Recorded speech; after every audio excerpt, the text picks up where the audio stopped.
この動画は過去動画の再放送です。途中紹介されている別動画は、現在アップされていないものもあり、リンク切れしている場合がありますが、ゆっくり再アップしていきますのでお待ちくださいね。それではご覧ください。こんにちは、斉藤直樹です。今回は僕のお絵描き講座の中でもとっておきです。絵がうまくプロっぽく見えちゃう構図5選ということでですね、僕がここぞという時に使う構図、これを使えば誰でも強制的に見栄えがしちゃう、とっておきの絵の構図5選を紹介してしまおうと思います。なんでまたライバルを増やすようなことしちゃってるんでしょうね、僕。ですが今回も当然無料でお伝えしちゃうんですけどね、この動画を見ていただければ、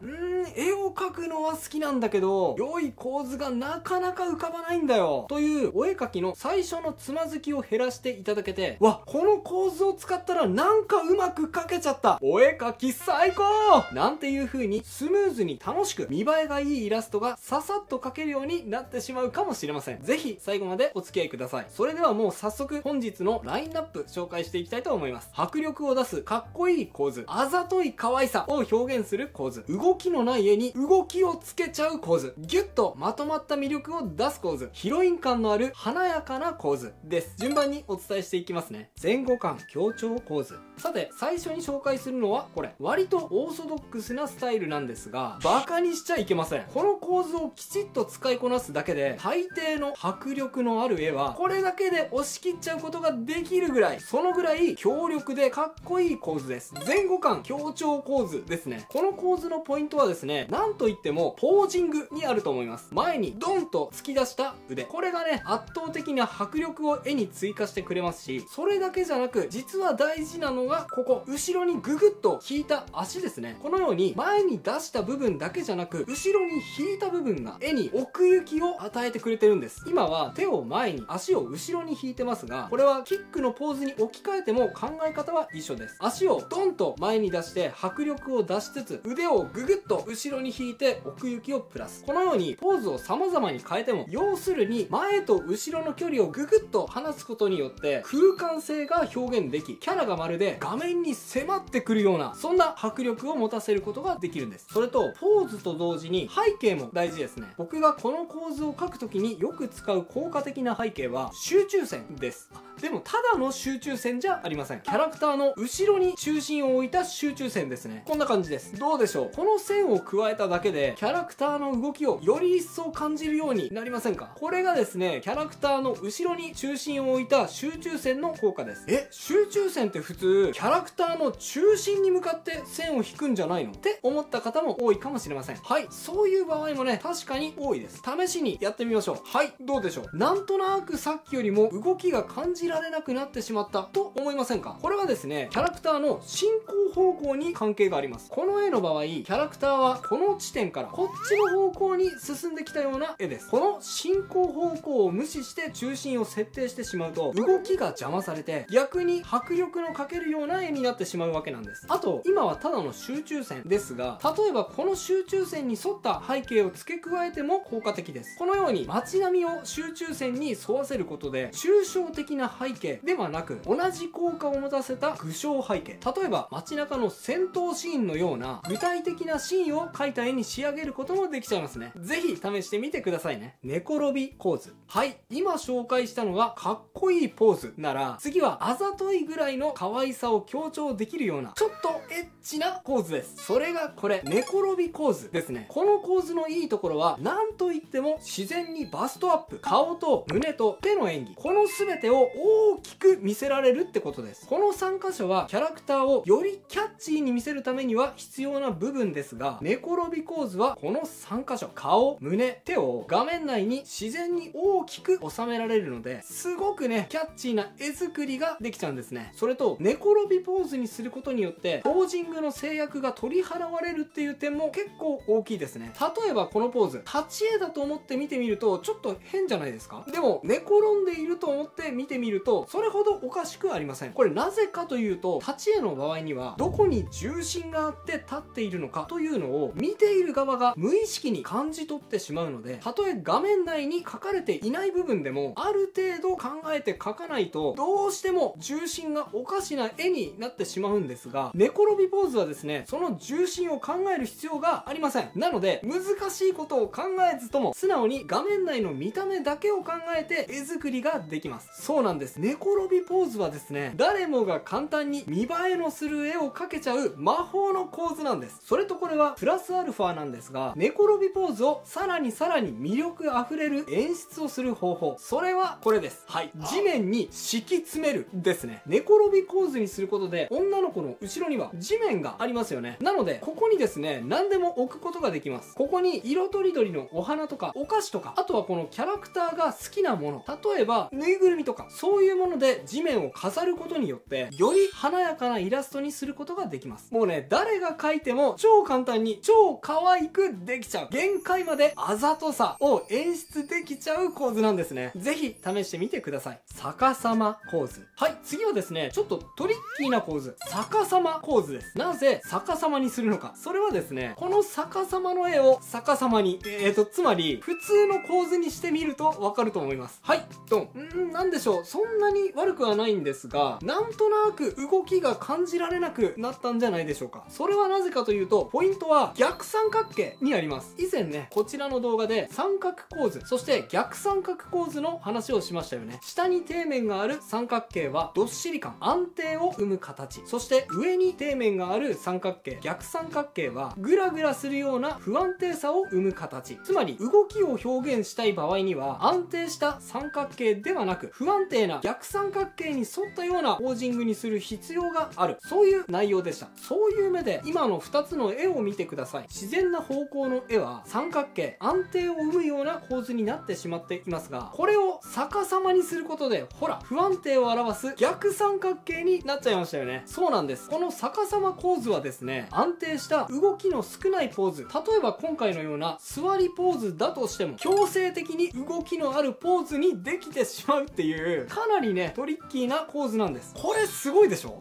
ただね、この構図1点だけ欠点がありまして、それが何かっていうと、見ている人が、あれ？この絵って、この方向でいいんだよね。で、ちょっと混乱しちゃうことなんですね。そうならないためにも少し一工夫する必要があって、それが自然な方向のものも一緒に画面に置くっていうことなんですね。例えば、こんな感じで、ちっちゃい妖精とか、あとはクマのぬいぐるみとか、なんでもいいんですけど、この絵はあえて逆さまにしていて、見る方向はこの方向で合ってるんですよっていう、そういう何かを画面に一緒に置いてあげることが、見ている人の混乱を避けたい場合には必要になってきます。ここだけね、注意してあげましょう。そうすることで、もともと動きが少ない絵に強制的に動きをつけてしまうトリッキーな構図、逆さま構図をあなたも使いこなせてしまうことでしょう。真四角ぎゅうぎゅう詰め構図。はい、これはですね、僕が得意とする構図、真四角ぎゅうぎゅう詰め構図です。僕の絵をこの構図のイラストで覚えてくれた方も結構いらっしゃると思います。キャラクターの全身が入っていて、なおかつ顔も大きく、なんなら他の動物キャラクターや、おまけにカラフルなエフェクト表現まで全部入ってる。そんな魅力に溢れた構図ですよね。この構図を使うことによって、見た瞬間、うわ、楽しいってね、真四角の画面いっぱいに美味しさを詰め込んだ、まるでお弁当を開いた時のワクワク感に似たような、そんな楽しさいっぱいの画面に仕上げることができちゃいます。ただですね、ちょっとこの構図は絵を描き始めたばかりの方にとっては少しだけね、難しいポイントがあります。というのは、この構図をすごくキャッチーに見せているポイントとして、顔を大きく描くことっていうのがあるんですが、顔を大きく入れつつ、キャラの全身を入れるためにはですね、極端に煽り構図だったり俯瞰構図、これを多用しなきゃいけないんですね。そういう目で改めてこのイラストを見てください。もういろいろなところに傾きや奥行きがついていて、手や足の全てが他の部位に重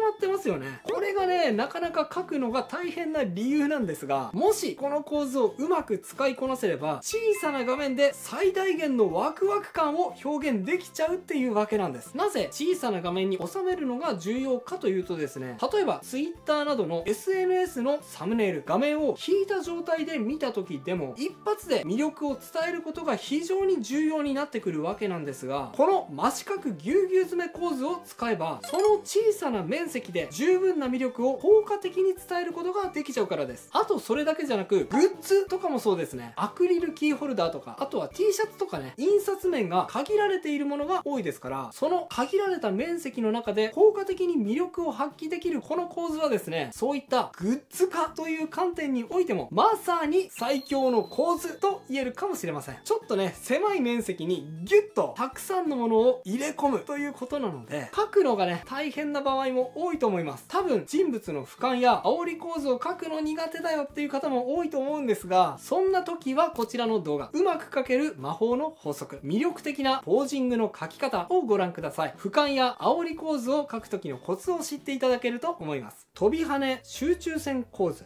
さっきの寝転び構図は、あざとさ全開の可愛さを強調するための構図でしたが、最後に紹介するこの構図は、同じ可愛さでも健康的な魅力を前面に押し出したキャラクターの元気な姿とか、あとは頑張っている笑顔を輝かせるような構図ですね。例えばね、メインのヒロインが行くぞーってね、そんな感じで走り出しているような、躍動感溢れるような絵にしたい場合には、この構図は非常に効果的です。ポイントなのは、これはもう木をてらわずに真正面に体の方向を向けること。目線もなるべく真正面に向けます。あとは手も下には下ろさずに顔の近くか胸あたりまで持ってくるのがいいと思います。場合によってはね、おーって上に上げちゃってもいいんですが、あまり真上に上げてしまうと手の部分が画面から切れてしまいますから、その場合には拳を前に突き出すのもいいかもしれません。すごく行動的なヒロインの場合にはそれもありですね。それともう一つポイントなのは体の傾きです。体も真正面、顔も真正面となると、ものすごく安定感のあるどっしりとした絵に仕上がってしまいますので、どうしても可愛さや軽やかさが抜け落ちてしまいがちです。なので、ここで一工夫。下半身の傾きをどちらかに傾けてしまいます。下半身と一緒にね、上半身も若干同じ方向に傾けてあげると自然になるかもしれません。そして膝もですね、どちらか一方飛び跳ねているように曲げてあげると躍動感がプラスされて良いでしょう。こうすることによって体の中心を真ん中からずらして、キャッチーなんだけど軽やかな動きのある元気なヒロイン感を前面に押し出したポージングにすることができます。で、さらに背景なんですけど、背景はですね、さっき一番最初に紹介した前後感強調構図の集中線と違って、今度はキャラクターの進行方向を考えることなく、今度はキャラクターの中心に向かって集中線を描くことです。はい、こんな感じです。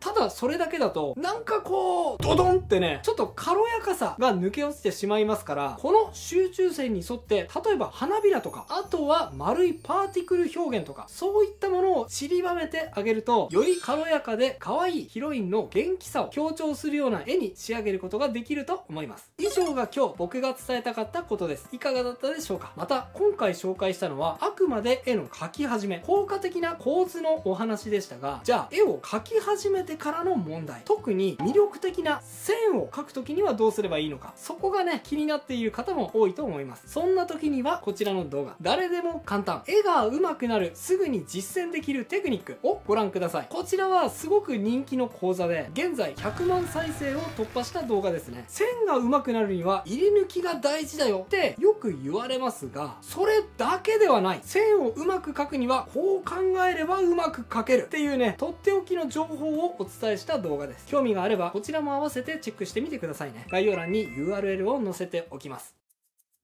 最後にお知らせがあります。皆さんイラストに行き詰まった時に、そのお悩みを解決するテクニックがその場で簡単に実例的で検索できたら便利じゃないですか。そこで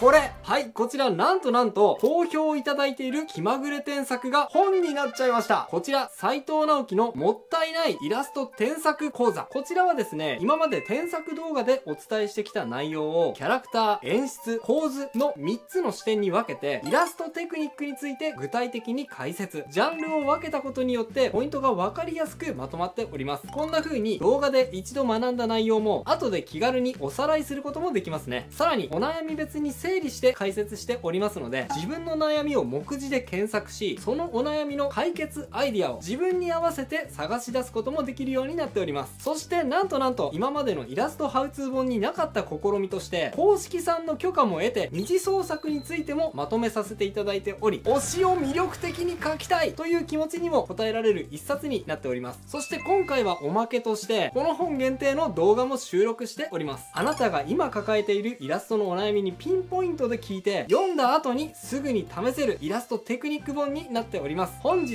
より Amazon もしくは全国の書店さんにて予約が開始されておりますので、動画の概要欄のリンクから予約していただけると嬉しいです。ちなみに電子版の予約開始は2週間ほど後になりますが、発売日は同時8月26日木曜日の発売予定となっております。ぜひぜひお手に取っていただき、あなたのイラストテクニックをぐぐっと引き上げる足がかりにしてください。それではまた次回の動画でお会いしましょう。バイバイ。ということで再放送をお届けしました。いかがだったでしょうか。新チャンネルのチャンネル登録と高評価もよろしくお願いします。